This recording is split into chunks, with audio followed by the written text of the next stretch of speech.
Tá? Então, periodização nutricional no Endurance é recente? A gente acabou de ver que não. Desde 1960 alguma coisa, 67, a gente já tinha o carboidrato load lá, por exemplo. Tá? Então, não é recente. Mas ganhou mais força, né, nas nossas discussões a partir desse trabalho de Ekendrup 2017. Então, vou voltar 12 anos atrás, fazer uma retrospectiva. Vamos lá para o ano de 2005. E o que aconteceu em 2005, Thiago, que você quer trazer aqui para a gente?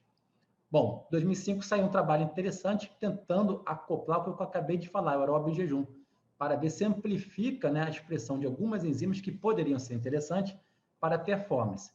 Mas nesse trabalho de 2005, ele não vai avaliar performance. Foi um trabalho de um dia só. Então, a gente sabe que não adianta eu treinar aeróbio hoje que o meu VO2 está maior. Não está. Não adianta eu ir para a academia hoje fazer um supino que amanhã eu estou mais hipertrofiado. Não estou. Então, esse aqui foi um trabalho de evento agudo, para deixar bem claro, uma única sessão de treino, avaliando a expressão ou não de determinadas enzimas frente ao treinamento aeróbio em jejum versus o treinamento alimentado. Tá? Então, vamos ver o que aconteceu aqui. Foi esse pesquisador aqui, em 2005, tá?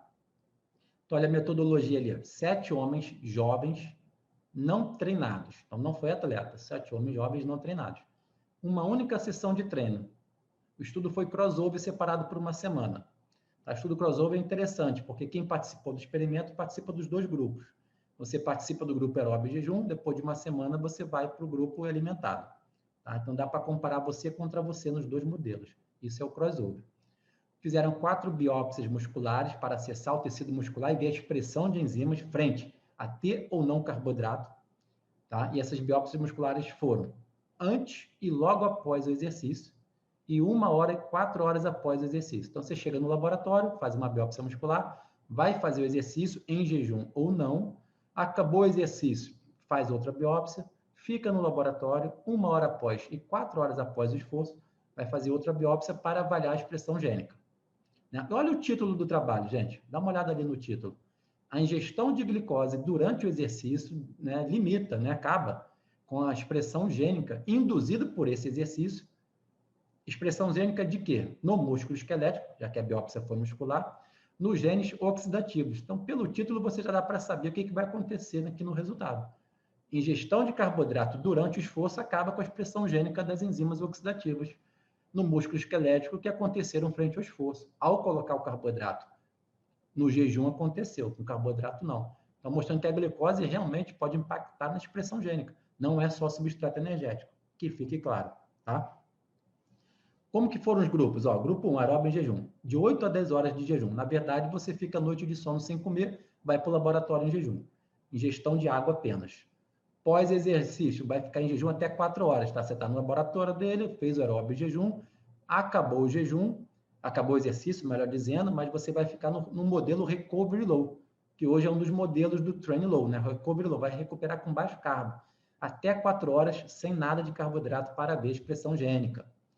Olha o grupo 2. O grupo 2 realmente tinha carboidrato pra caramba, hein, gente? Dá uma olhada lá, grupo alimentado, olha. 1,4 gramas de carboidrato por quilograma peso corporal 1 hora antes do exercício. Carboidrato para chuchu, muita coisa. 1,4 gramas de carboidrato por quilograma peso corporal 1 hora antes do exercício. Então, carboidrato ele tem, no grupo 2, alimentado.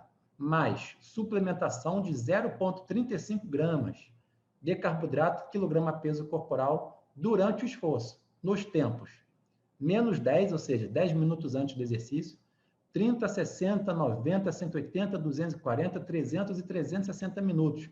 Isso também acaba sendo intratreino e no pós-treino, tá? Porque o exercício foi de 2 horas, gente. 2 horas é 50% do VO2 máximo.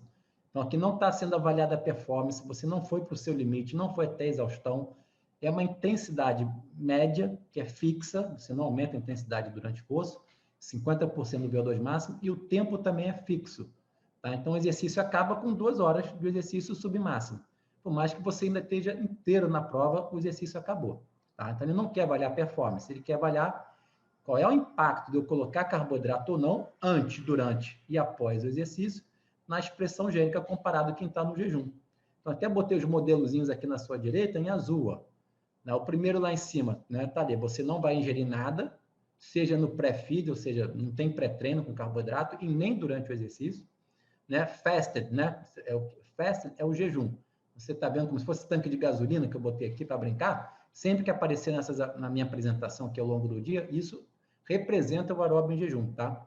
Então, essa tanque de gasolina vazio aqui seria o aeróbio em jejum. E o recovery low também, você está recuperando com baixo carboidrato. Então, esse pesquisador usou essas 3 técnicas, né, nesse momento. Fez o aeróbio em jejum, então não tinha nada antes do treino, mas continuou assim, sem comer nada durante o treino e também após o treino, nada. Resultados principais. Então, o que vocês estão vendo aqui? Tem um painel A, B, C e D, que são 4 proteínas diferentes. Na barra preta é sempre o jejum. Na barra branca é sempre com carboidrato. E ao longo do tempo, vocês lembram que ele fez 4 biópsias? Então, a primeira barra preta é sempre o baseline, né? Antes do exercício. Depois, logo após o exercício, a segunda barra preta, e a branca também se comporta assim. A primeira é antes do exercício, a segunda é após o exercício.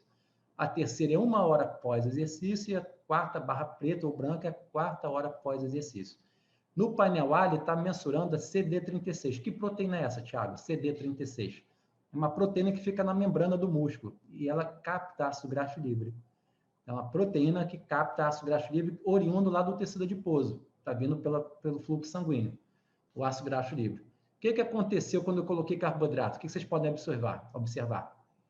O carboidrato, principalmente ali no pós-treino, ele diminui a expressão dessa proteína CD36. Então, no curto espaço de tempo, em até 4 horas, a célula músculo-esquelética conseguiu perceber que chegou carboidrato para ela, nessa condição B alimentada, e diminuiu a expressão da proteína que capta gordura para a célula, o ácido graxo livre. Isso faz todo sentido, como eu acabei de explicar, né? É só a célula respondendo à sinalização de nutrientes.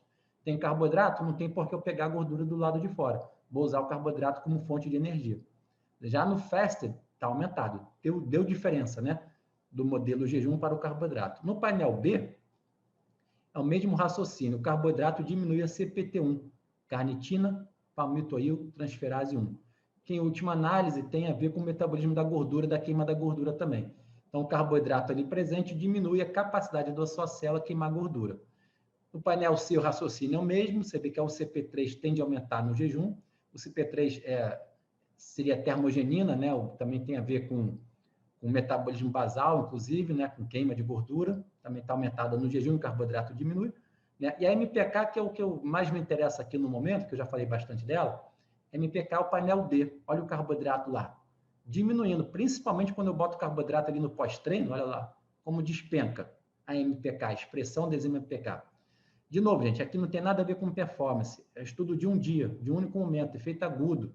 Mas quem sabe se isso se repetir lá na frente não poderia aumentar a performance? Sei lá, uma especulação, estamos em 2005 ainda. Né? O fato é que ele analisou 4 proteínas, poderia ter analisado 5, 6, 10, 100, sei lá quantas tem lá dentro da célula, mas a questão do nutriente impactando na sinalização, na expressão, tá? Principalmente com o metabolismo então oxidativo aeróbio. Então, o que eu tenho aqui para frisar nesse primeiro momento para vocês? Aqui nesse trabalho foi uma única sessão de treino, foi 2 horas de aeróbio jejum a 50% do VO2 máximo, né? Aeróbio jejum ou não, né? O grupo B estava alimentado. Consumo de carboidrato foi antes, durante e após o exercício e diminuiu, né? O consumo de carboidrato diminuiu a expressão gênica proveniente do aeróbio jejum. No aeróbio jejum aconteceu. Que expressão gênica foi essa, Thiago? No músculo esquelético com a metabolização de lipídio, tá? Especificamente genes associados à metabolização de lipídios. Se ele tivesse avaliado os genes que metabolizam carboidrato, no grupo carboidrato ia ter aumentado com certeza.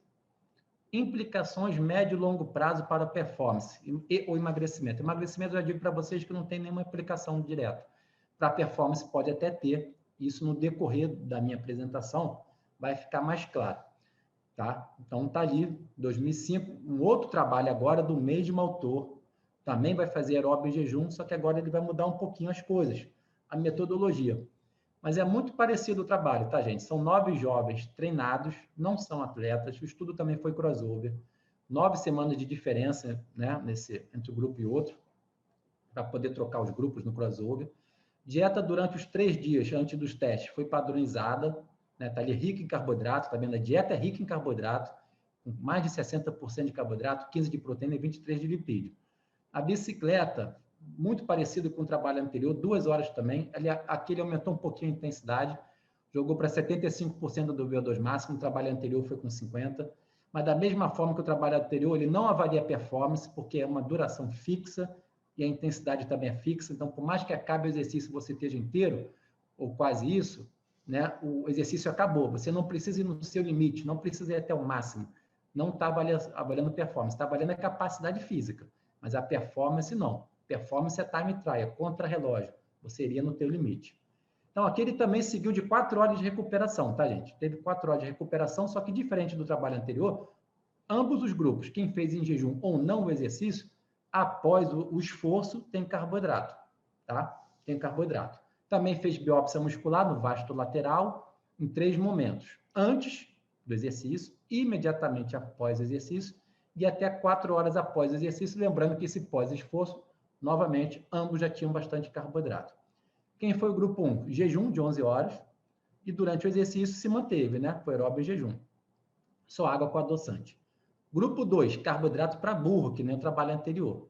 Teve carboidrato pré, intra, pós-esforço. Pré-exercício foram 150 gramas de carboidrato, 20 de proteína e 3 de lipídio, e durante o esforço 1 grama de maltodextrina por quilograma de peso corporal por hora. Fluido a 15% de carboidrato. E a recuperação em ambos os grupos, como eu falei, aqui está igual, ambos os grupos vão ter, pode beber água à vontade, até a primeira hora de recuperação, 1,5 gramas de maltodextrina quilograma peso corporal por hora, fluido a 15%, 2 a 3 horas após a recuperação, uma refeição, com 1,5 gramas de carboidrato quilograma peso corporal por hora, e na última hora ali, na terceira para a quarta hora, 1,5 gramas de maltodextrina também quilograma peso corporal por hora, fluido a 15%. Principal resultado que eu quero trazer para vocês. Estou avaliando de novo a ativação da MPK. A ativação da MPK. Quem é a barra branca? É o grupo que tem carboidrato. Quem é a barra preta? É o grupo que está em aeróbio em jejum. Então, qual é a diferença antes do exercício? Nenhuma. A MPK está igual. A carga energética dentro da célula está igual, parecida, está sendo representada pela MPK. Lembrando aqui que a barra branca, né, o grupo carboidrato, realmente tinha carboidrato já no pré, já tinha comido carboidrato no pré, mas quem estava em jejum também não tinha nenhum grande estresse celular ainda. Tá? Aí fizeram o exercício, 2 horas, como a gente viu, a 75% do VO2 máximo. Durante o esforço, a barra branca recebeu carboidrato, 1 grama de maltodextrina quilograma peso por hora. E depois, no pós-exercício imediato, olha o aeróbio em jejum, barra preta, pós-exercício imediato. Eu fico 2 horas no jejum, fazendo exercício, a 75% do VO2 máximo, a minha AMPK aumenta, e aumenta mais do que o grupo que comeu carboidrato. Ou seja, foi um estresse maior para o meu corpo, para o meu organismo, para o meu músculo, fazer aquela atividade física. Tem um estresse celular maior, representado pela MPK que subiu, e ela a gente já sabe que aumenta a biogênese mitocondrial, está associada com isso. Aqui, de novo, foi um exercício agudo, uma única sessão de treino. Mas será que essa sinalização feita com frequência poderia aumentar a biogênese mitocondrial e ser favorável para a performance lá na frente? Isso a gente vai ver ao longo aqui da minha apresentação. Tá? E olha ali, logo 4 horas após, né? Fiz a biópsia 4 horas após o exercício, e ao longo desse tempo todo foi consumido carboidrato, como a gente viu, carboidrato para burro. Olha o que aconteceu, gente, com a barra preta. Diz para mim aí. O que aconteceu com a barra preta? Despencou. Então, eu acabei o exercício em jejum, a sinalização bombando, lá em cima, MPK bombando, comi o carboidrato, despencou a MPK. Será que seria mais interessante eu fazer o recovery low, então? Não colocar carboidrato pós-prova, pós-treino, melhor dizendo, não é prova, não é competição, é treino. Pós-treino, acabei meu treino aeróbio em jejum. Vamos tirar o carboidrato um pouquinho? Deixa aí 4 horas, pelo menos. Deixa 4 horas sem carboidrato, recovery low. Deixa essa sinalização da barra preta alta, um mó tempão. Será que seria mais eficiente? Então, eu estou tentando, gente, montar um quebra-cabeça. Estou mostrando uma pecinha para vocês. Depois eu vou botar esse aeróbio em jejum dentro de uma periodização complexa. Dentro de uma periodização nutricional complexa. Mas quando eu colocar ele lá na frente, você já entendeu o porquê. A ideia por trás, fazer aeróbio em jejum é aumentar a sinalização. Ah, mas o treino foi fraco, o treino não foi para o limite. Sim, mas foi treino. Não era competição. Qual era a minha ideia ali? Aumentar a sinalização. Quando eu quiser aumentar minha capacidade física para treinar na minha melhor performance, eu vou botar o carboidrato. Esse treino vai existir. Eu tenho que ter treino intenso também. Esse treino vai existir. Mas vai ter o treino regenerativo, por exemplo. O treino que eu estou treinando mais leve. Então, nesse treino que eu estou treinando mais leve, para garantir que a sinalização aconteça da mesma forma, fique acesa, já que o treino está leve, a intensidade está leve, para compensar esse treino leve, eu tiro o carboidrato, por exemplo. Isso tem uma lógica. Então, nem todo treino tem que ser intenso. Nem todo treino é igual. Se nem todo treino é igual, nem todo treino tem que ter a mesma demanda de carbo. Essa é a ideia por trás. Então, quem sabe, se eu ficar 4 horas sem comer carboidrato, aumenta a minha sinalização. Isso pode ser favorável. Do que tem que, segundo o que eu aprendi na minha graduação 20 anos atrás, era carboidrato sempre, pré, intra, pós-treino, pré, intra, pós-treino, pré, intra, pós-treino, que eu já tinha a necessidade de recuperar esse meu atleta o quanto antes no pós-prova, ou pós-competição, não tenho essa necessidade de recuperar o quanto antes. E lembrando, tá, gente? Esse modelo aqui do Train Low, por exemplo, o aeróbio jejum é um deles, não necessariamente, lembrando, o dia como um todo, ao longo das 24 horas, o treino é com baixo carboidrato ao longo das 24 horas. Não é. Você viu que a dieta aqui tinha 65% de carbo. O que mudou foi o time. A dieta é exatamente igual. O que muda é o time da oferta do carboidrato. Não estou ofertando próximo ao treinamento, estou ofertando em outro momento. Tá? Que fique claro isso aqui também. Então, a ideia que eu estou mostrando para vocês, ao ofertar carboidrato, num pós-treino, a MPK, a sinalização, diminuiu. E eu queria que ela ficasse mais acesa em um tempo maior. Tá? Então, postergar a ingestão de carboidrato poderia ser interessante? Fica essa reflexão, né, desses 2 trabalhos do mesmo autor. Postergar a ingestão de carboidrato poderia ser interessante para adaptação celular? Pô, poderia. Realmente poderia, faz sentido. Trabalho de mais de 15 anos atrás, em 2005, mais de 15 anos atrás já mostrando. E nem foi o primeiro, tá? Anterior também já tinha trabalho com isso. Então, comer rosquinha pode diminuir a sinalização aguda pós-exercício para a biogênese de mitocôndrio? A resposta é sim, pode. Então, comer rosquinha pós-treino pode diminuir a sinalização aguda pós-exercício para a biogênese de mitocôndrio. Tá? Então, vamos continuar nessa mesma linha de raciocínio. Agora eu estou saindo do efeito agudo, que é o trabalho de uma única sessão de treino no laboratório do pesquisador, para um efeito crônico, também com humano. Agora a gente vai treinar de forma crônica, 6 semanas. Vamos fazer 6 semanas de aeróbio e jejum versus alimentado. Vamos ver o que aconteceu aqui, que agora vai ser avaliado não só a questão da biologia molecular, expressão de enzima, mas a performance também em sujeito que não é atleta, tá? Não é atleta de ponta, não. Mas até se aproxima mais do nosso dia a dia. Tá? Então, como a disponibilidade de nutriente pode modificar a regulação da expressão gênica induzida pelo exercício? Isso a gente já viu que ela pode. Como que vai afetar a performance e a capacidade física? Então, mesmo pesquisador aqui vai ter 2 trabalhos na sequência, um de 2008 e um de 2011. Ambos são crônicos, ambos são de 6 semanas. Nessa primeira figura, que é a figura A, o que eu estou mostrando para vocês?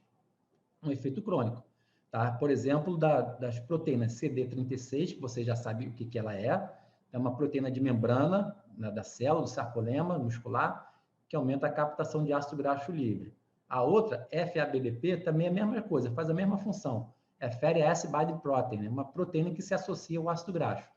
Tá? E no estado basal, aumentou. A CD36 tendeu a aumentar na barra preta. A barra preta é o DF, de fast, é o jejum. Tá? Então, o treino em jejum, né? Você não ficou jejum em 6 semanas, claro.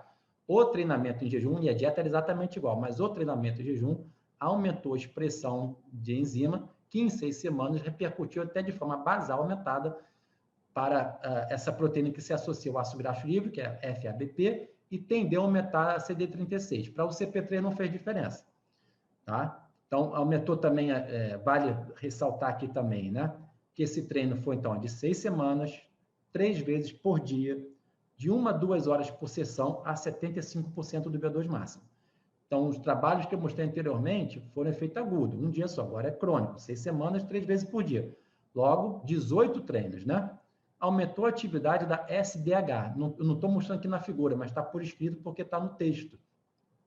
Aumentou a atividade da SDH. Quem é SDH? Succinato desidrogenase, uma das enzimas do ciclo de Krebs. Tá? Aumentou a atividade da SDH. Apenas o treino aeróbio e jejum aumenta a atividade da SDH. Então, apenas o exercício em jejum promoveu a atividade da SDH, que é um marcador de atividade mitocondrial. Então, talvez, fazendo aeróbio e jejum, comparado ao estado alimentado, fazer o exercício no estado alimentado, não só de forma aguda, mas de forma crônica, você aumentou a atividade de uma enzima que é a SDH, que tem a ver com a biogênese de mitocôndria, tá? Para deixar claro, tá? Então, o efeito crônico do aeróbio em jejum, mesmo com dieta rica em carboidrato, 65% de carboidrato, aumenta a expressão de proteínas e atividade de enzima, como SDH, como acabei de citar, entre aspas, é interessante para a performance, tá? Então, vamos ver o que aconteceu. Da mesma forma, agora, no outro trabalho dele, em 2011, né, ele mostrou coisas semelhantes. Então, foi um protocolo muito semelhante de treinamento e da nutrição. Efeito crônico do aeróbio em jejum, mesmo com dieta rica em carboidrato, mesma quantidade, olha lá, 65% de carboidrato, aumenta a atividade de enzimas, interessante para a performance. Agora, ele mostrou que aumentou o quê? Outras enzimas do ciclo de Krebs, como a citrato sintase, vocês podem observar, só aumentou, tá lá na tabela, o asterisco do pré-teste para o pós-teste, ou seja, antes e depois do treinamento de 6 semanas, o asterisco só está no F. E o F é o quê? Fast, é o jejum. Marcado em vermelho já, citrato sintase, e a outra enzima também que é da beta-oxidação, tá? Então, da beta-oxidação e uma do ciclo de Krebs, que é a citrato sintase. Só aumentou com treinamento aeróbio em jejum. Então, isso pode ser correlacionado com a performance? Vai saber. Talvez até naquela performance onde a atividade é submáxima, tá, gente? Onde você acaba até utilizando mais o metabolismo da gordura. Já na atividade máxima, onde o metabolismo do carboidrato tem que ser privilegiado, talvez seja menos evidente. Mas são dois trabalhos do mesmo autor, muito parecidos em termos de metodologia, um de 2008 e 2011. E ambos avaliaram alguns testes finais após o treinamento crônico. Vamos ver o que aconteceu. Então, está aqui representado os dois trabalhos de 2008 e um de 2011 do mesmo autor, grupos semelhantes. Após 6 semanas de treinamento, aeróbio, jejum versus carboidrato, administrando carboidrato pré-treino no momento do teste, tá? No momento do teste, aqui nesse slide ainda, no teste final, após o treinamento de 6 semanas, o teste foi feito com carboidrato no pré-treino. Inclusive naquele grupo que fez o treinamento dia a dia em jejum. Mas o treinamento teste final foi com carboidrato no pré-exercício. Até para mimetizar mais uma situação de prova. Normalmente você tem um carboidrato na competição, tá? Você treinou em jejum, mas na competição você tem que ter o carboidrato. Então, o carboidrato pré-prova, né, normalmente é adequado. Então, por isso que ele fez o teste com carboidrato aqui, antes do teste. Tá? Ambos os grupos vão bem no exercício. Estou já até escrevendo ali em cima para vocês. Ambos os grupos vão bem no teste proposto, final, que avaliou capacidade física, com ou sem exaustão, ainda até o limite ou não, e performance também foi preservada. Então, vamos ver aqui primeiro 2008. Olha em 2008 aqui na sua esquerda. Então, para ficar bem claro, eu fiz esse modelinho. Treino de 6 semanas em jejum, né? Foram 6 semanas de treino, com 3 treinos por dia, né? De 2 horas por sessão a 75% do VO2 máximo. Isso não mudou. Então, olha o que aconteceu. Dieta rica em carboidrato, como já citei, 65% de carboidrato. E foi corrida, tá? O treino era corrida, não era bicicleta, não. Uma corrida. No final dessas 6 semanas, olha o teste que foi no 2008 ainda, à sua esquerda. O teste foram 2 horas a 75% do VO2 máximo no ciclo ergômetro. Tá? Então, foi aqui na bicicleta. O que aconteceu? Os dois conseguiram fazer. Quem treinou em jejum e quem treinou rico em carboidrato, né, durante o exercício, conseguiram executar o teste. Então, treino aeróbio em jejum, a sua esquerda aqui embaixo. Treino aeróbio em jejum. Teste com carboidrato no pré-treino. Comparado, quem treinou as 6 semanas bem alimentado, durante o treino, a capacidade física foi igual entre os grupos. Ou seja, você conseguiu fazer. Esse teste, na verdade, para mim, não me disse muita coisa, tá, gente? Poderia ser um contrarrelógio. Um teste de performance seria até melhor. Mas o que ele mostrou aqui? Olha, fazer exercício durante 2 horas a 75% do VO2 máximo, ambos conseguiram fazer. Eu não estou mostrando aqui, mas claro que quem fez o jejum queimou um pouco mais de gordura. Já conseguiu metabolizar um pouco mais de gordura. Mas isso para o atleta de alto nível não interessa. Ele quer saber quem vai mais rápido. Mas quem vai mais rápido, esse teste não conseguiu me mostrar. Porque, de novo, a intensidade era fixa. Você não pode ir mais rápido. A intensidade é fixa e a duração é fixa. É um teste de capacidade física, que nem foi até o limite, nem foi até a exaustão. Né? Em 2011... agora na sua direita, tudo muito parecido. Só que no final ele mensurou a performance. Na condição 1, tem 2 condições. A primeira que eu estou mostrando aqui, também teve carboidrato no pré-treino. Carboidrato no pré-treino. Tudo igual ao trabalho anterior, exatamente igual, né? Treino de 6 semanas, em jejum ou não, dieta rica em carboidrato. É o time do carboidrato que é modificado. E aqui ele fez um teste de esforço máximo, a tempo de exaustão. Então, ele está, de certa forma, mensurando você até o seu limite. Né? E fez um contrarrelógio também de 1 hora. Você tem que ir o mais rápido possível em 1 hora, dar o seu limite para 1 hora. Isso é performance. Quem vai ganhar a prova? Quem cruza, né, a linha de chegada primeiro. Então, você tem que ir na sua melhor performance, maior velocidade média possível. O que aconteceu aqui como resultado? Treino aeróbio jejum versus o teste com carboidrato no pré-treino. O que ele mostrou para a gente? Capacidade física até exaustão e performance igual entre os grupos também. Olha que interessante. Então, diferentemente de 2008, em 2011, ele mostrou o seguinte, olha, eu treino em jejum durante 3 vezes por semana versus treinar, né, com carboidrato. E foi crossover. Então, se o Thiago estivesse participando do experimento, eu fazia os 2 grupos. Foi crossover. Então, treinar em jejum ou treinar com carboidrato, no momento de fazer um teste final contra relógio, não deu diferença alguma. Né? E o teste, de novo, era com carboidrato. Né? Agora eu vou pular o slide aqui e vai continuar nesse mesmo trabalho de 2011. Mesmo trabalho de 2011, tudo igual. Tá? Só estou dando um zoom. Então, do seu lado esquerdo é exatamente igual. Né? Eu acabei de explicar. Tá? Então, você treina lá em jejum ou com carboidrato. No final do teste, você faz o teste com carboidrato prévio e você vê o que não deu diferença, seja no contrarrelógio ou seja no teste de exaustão. Ambos os grupos mandaram bem. Então, seria uma possibilidade treinar em jejum, se não vai ter repercussão negativa, né, no momento lá do teste final. Eu só vou fazer um parênteses aqui, porque, novamente, o treino em jejum ou com carboidrato ao longo dessas 6 semanas, o treino em si, ele pode até ter sido um treino subestimado para quem treinou com carboidrato. Isso é um trabalho isolado que eu estou tentando montar um quebra-cabeça com vocês, tá? Então, esse treino, novamente, ao longo dessas semanas, era um treino com intensidade fixa e com a duração fixa, com carboidrato ou não. Se a intensidade e a duração fosse aleatória, ou a intensidade fosse maior, talvez o treino com carboidratos mandasse melhor. O treino em si mandasse melhor, que seria um training high, é um treino para máxima performance, acima do limiar de lactato. Então, o treino com carboidrato seria mais adequado. Mas um treino com essa característica, com uma duração e intensidade fixa, subótima talvez, fazer em jejum ou não, fez diferença nenhuma. Isso pode ser uma limitação do trabalho, entendeu? Fazer em jejum ou não tem diferença nenhuma, até porque o treino, vamos botar aqui, era regenerativo, não era no limite. Então, não fez diferença nenhuma para o resultado final. Tá? Mas talvez, novamente, se o treino fosse mais intenso com carboidrato, poderia dar um resultado final diferente, porque com carboidrato eu conseguiria treinar mais intenso e isso ia me dar uma repercussão metabólica diferenciada. Mas isso não foi feito, é só um parênteses aqui para a gente entender metodologia. Agora, o lado direito aqui, olha o que aconteceu. Mesmo grupo, tá, gente? Só que agora ele testou o exercício no jejum. Bom, passou-se os 6 semanas de treino, quem treinou aeróbio em jejum vai agora fazer um esforço final em jejum e quem treinou com carboidrato agora vai fazer um esforço final também no jejum. E aí, que esforço final era esse? 2 horas de ciclo ergômetro a 65% do V2 máximo. E aí, quem mandou melhor foi quem treinou no jejum, teve essa especificidade. Quem treinou no jejum conseguiu fazer um exercício na sequência, depois do treinamento crônico, e o exercício era no jejum, quem treinou no jejum mandou melhor.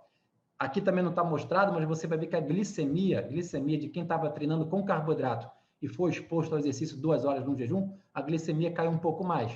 Né? E quem treinava em jejum, essa glicemia não caiu, ficou mais estabilizada. O corpo já estava adaptado a queimar mais gordura, poupando a glicose.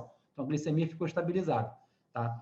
Ambos conseguiram fazer o resultado, mas a hipoglicemia começou a cair de quem estava acostumado a comer carboidrato durante a prova. Tá? Pode ser um diferencial, poderia ser um diferencial de água, se esse exercício proposto no final fosse mais intenso ou mais longo. E aí, só para fechar a ideia, porque normalmente também, assim, para que fazer uma prova final no jejum se na maioria das vezes a prova é com carboidrato? Então, qual é a aplicabilidade disso? Mas eu fiquei pensando aqui, trazer para essa realidade. Copa no Mundo de Futebol, que foi no Brasil em 2014, Teve várias seleções, principalmente ali da África, que no momento ali da Copa, nos meses, eles estavam em Ramadã.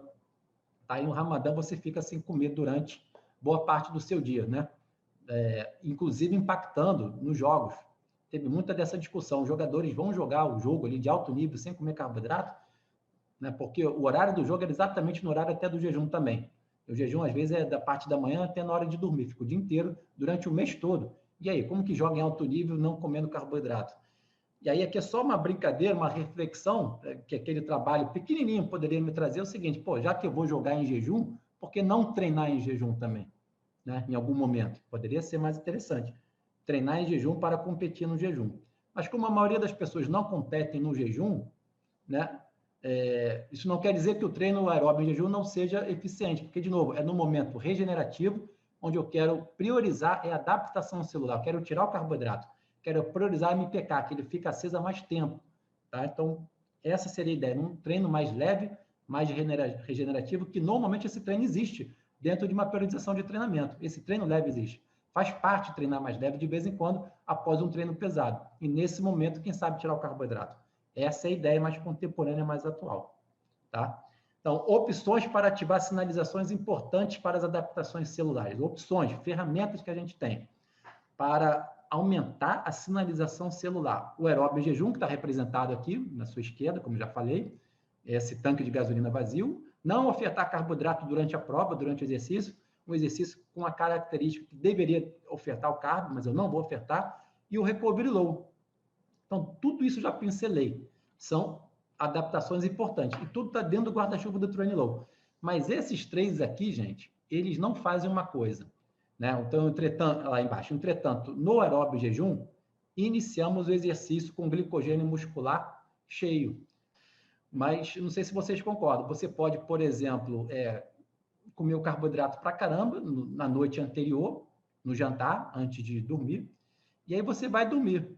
Quando você vai dormir, o seu glicogênio muscular está cheio.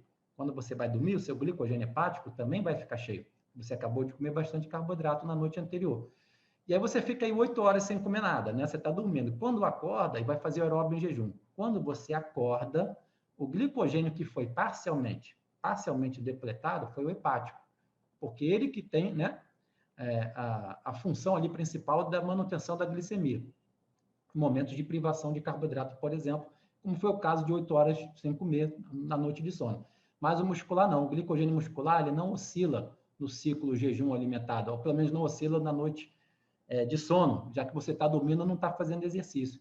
Então, quando você acorda para fazer aeróbio jejum, para tentar aumentar essa sinalização celular, que é válida, lembre que o glicogênio muscular está cheio, o que está mais baixo é o hepático. Tá? Aí você faz aeróbio jejum, tem aquelas sinalizações da MPK e por aí vai que eu já expliquei. Mas o muscular está elevado. Então, se eu conseguir abaixar o glicogênio muscular antes do exercício iniciar, poderia ser mais uma forma de train low, mais uma forma de estressar minha célula, mais uma forma de tentar ampliar ainda mais essa sinalização. Começar com glicogênio muscular previamente depletado ou parcialmente depletado, o que não ocorre com o clássico aeróbio jejum, desde que eu tenha comido, me alimentado na noite anterior com carboidrato, entendeu? Então, são coisas diferentes, para ficar claro. Aeróbio jejum clássico com carboidrato na noite anterior de sono, ao acordar, o glicogênio muscular está cheio. Tá? Então, eu tenho que criar uma estratégia, eu posso criar mais uma ferramenta, uma estratégia, para iniciar com glicogênio muscular parcialmente depletado. E aqui também sugestão de leitura, tá, gente? Em Bioquímica do Exercício. Então, é uma literatura bem interessante. Para começar o mais facilzinho, esse segundo. Bioquímica do Exercício e do Treinamento, de um fera na área, o Ron Malgan. Não sei se vocês conseguem ler ali o autor, mas Ron Malgan, fera. Não sei nem se consegue achar esse livro para vender, talvez em PDF seja mais fácil. Eu acho que ele já saiu de circulação, mas para começar a entender a bioquímica do exercício, eu começaria por ele. Né? E aí, claro, a bioquímica básica com a fisiologia do exercício já vai te ajudar muito. E aqui é uma leitura específica, né, de bioquímica do exercício. Qualquer um aí também está de bom tamanho.